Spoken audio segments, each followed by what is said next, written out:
Hey everybody, welcome back. In this video I'm going to show you guys some of my favorite chord shapes in DAD, F sharp AE, or Open D Add 9. So this tuning is one of the best, and I use it all the time in my solo work, and it's also relatively popular in the scene as a whole. Anyways, before we get started, I just want to mention that chord diagrams are going to be up on the screen to make things easy to follow, but if you want to see all of the chords in a single source, then I've created a PDF which is available on my Patreon page in the link below. Finally, if you like this content, then be sure to subscribe and hit that bell notification so you don't miss any future videos. Without further ado then, let's get started. Okay, as said before, this tuning is an Open D Add 9 sound, and personally, I like to treat this note D as the tonic, meaning when I write in this tuning, I like to use the key of D major.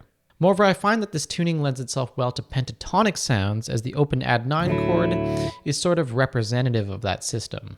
Therefore, quite a few of the shapes that we're going to look at today will come from that scale basis. So let's kick things off by taking a look at some major chords. Okay, first up we have some D chords, and these are the tonic chord of the key. Our first chord shape is really easy, and it's just the open chord from the tuning. So the reason I'm showing you guys this one in particular is because I actually use it quite a lot. It's a really nice resolution point for writing tunes. Anyways, the next chord is a D6-9 chord, also a relatively easy shape to play. This one is really representative of that pentatonic sound that I was talking about. And finally, we have a D major 9 chord, which is also very easy to play here. So all you have to do is put a finger down on the 11th fret of the D string. So that is D major 9. Okay, next up we've got some G major chords, and G major is the 4th chord in the key of D.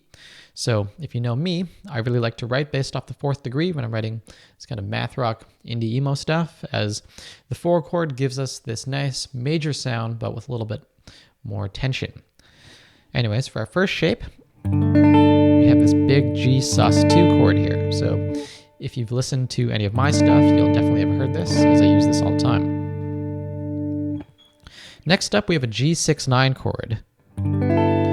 So this one is really representative of that pentatonic sound that I was talking about earlier.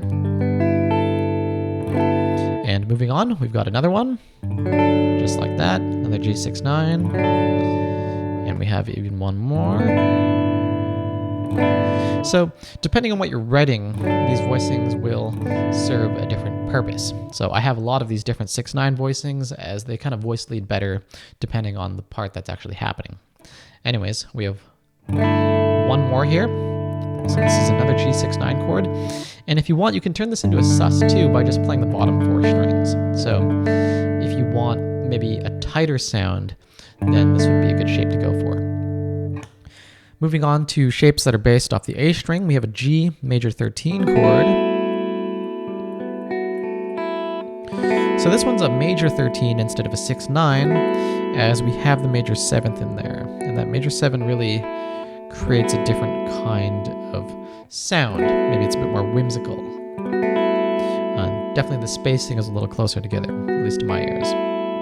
And finally, we have a G major 9 over D chord. So over D, meaning we have the 5th and the bass. Or you could say the chord is in its 2nd inversion.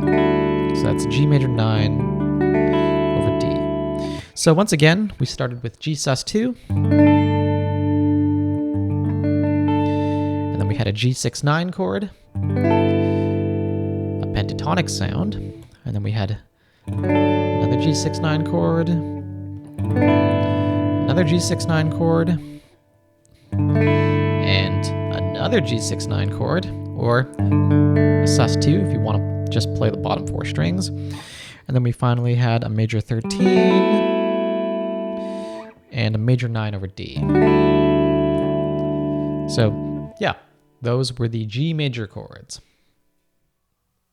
All right, next up we have A major chords. And so A major is the 5 chord in the key of D. And in typical music function terms, the 5 chord wants to push to 1. So if you're looking to write some kind of cadential motion, then going from 5 to 1 is a pretty time-tested strategy. Anyways, I've got 2 shapes. So let's look at this first one here. This one is an A7 sus4 chord, which I think sounds pretty nice. And for our next one, we have an A11 over D. So I'm a big fan of this one here, as it's got a nice open sound, and we can really clearly hear the tritone here. So if we want to resolve it, the 3 just goes up to the root, and then the 7 falls. We get nice resolution. So there you go. Those are A major chords. All right, for our next set of chords, we have some movable shapes, meaning we can take these shapes and move them around and we'll still get the same sound. As you've probably noticed, most of the shapes that I've been playing prior to these are not movable shapes, meaning we cannot take the same structure and play it in a different place without changing or altering the quality and sound of the chord. Anyways, for our first sound here, we have a major 7 chord. So we can take this shape and we can move it and we'll still get the same chord quality. For example, I could take this chord here, which is a G major 7, and I could slide it down to D to get a D major 7 chord. And while these chord shapes might not have open notes in them, the cool thing about them is that you can actually add open notes to the chord to get a nice open quality. So for example, if I add this note here, I'm adding the 6 to this chord here. Or if I add this open note here, then we're getting the 9, which is giving us a really nice open D major 9 sound. So even though they're closed position chords, you can easily give them that open quality by just injecting some open strings to them.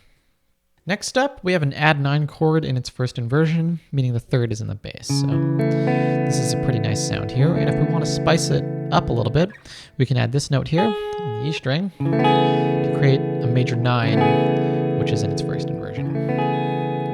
So if I take the shape, I can just kind of move it around, get different add 9 or major 9 sounds.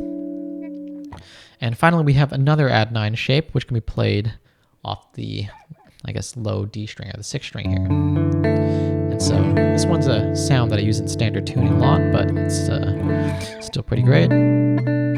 And just like I said with the major 7 chords, I recommend adding some open notes to these if you want to kind of brighten up or expand the sound a little bit. So if I do that here, we get some really nice flavors.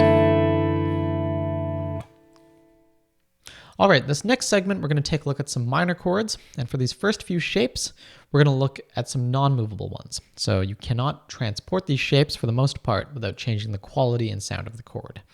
Anyways, our first chord is an E minor chord, which is the 2 chord in the key of D. So we have this nice E minor 11 sound here. And our root is on the 6th string. Next up, we have the 6th chord of the key, B minor.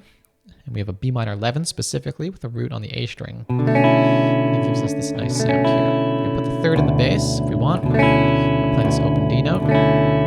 But yeah, this gives us a nice sound. It's probably something we could derive in standard tuning, but nonetheless, I think it sounds pretty cool. And next up, we have another B minor 11 sound here. Root on the 6th string. And this one's cool because it's got a lot of nice open fifths, and we have this nice little cluster in the middle of the chord, which creates some nice tension. And we can transport this fingering to the 2nd fret to get another E minor 11 sound. And this one has the crunch as well, making it something that I'm a big fan of. For our next chord, we have a little bit of a surprise chord. So this one is a G minor 6/9 chord. So normally in the key of D major, G is a major chord, but what I've done here is I've included a chord that comes from the parallel minor scale of D minor. So a typical pop songwriting thing that you can do is you can replace the 4 major chord with a 4 minor chord to get a nice little tension and color shift. For example, this is something that you will probably hear in the music of, say, the Beatles or Into It Over It, if you're looking for an emo example. Anyways, one example of how you might use this in context would be to go from a G major chord, G minor, in this case G minor 6/9, and then to the tonic to resolve it. So yeah, those are some non-movable minor chord shapes. Last but not least, I've got 3 movable minor 7 voicings for you all to check out. So this first one has its root on the 6th string. It sounds like this. So this is a nice little F sharp minor 7 sound. And I can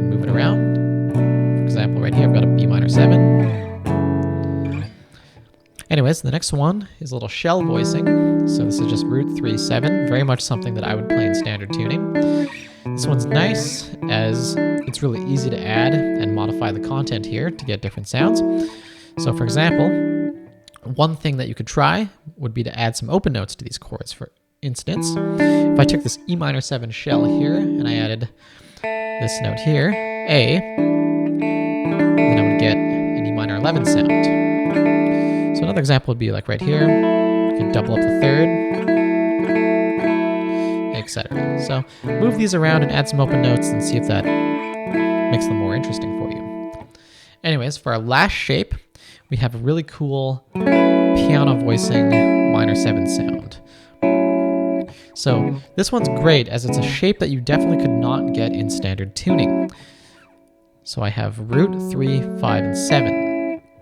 In standard tuning, the shape for this is pretty crazy. It's something like all over the place. So take advantage of the fact that you can do that in this tuning here quite easily. So once again, then we had minor 7 chord with its root on the 6th string. And then we had the shell voicing. And finally, we had this piano voicing for a minor 7 chord, root 3, 5, and 7.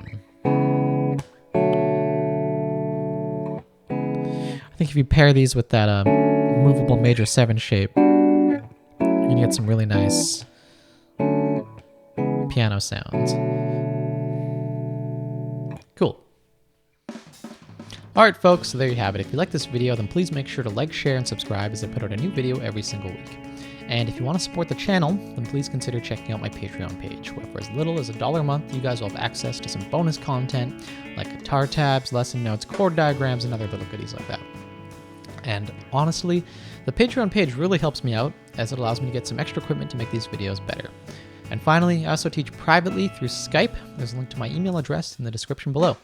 So thank you all for watching, and I will catch you guys in the next video. Bye.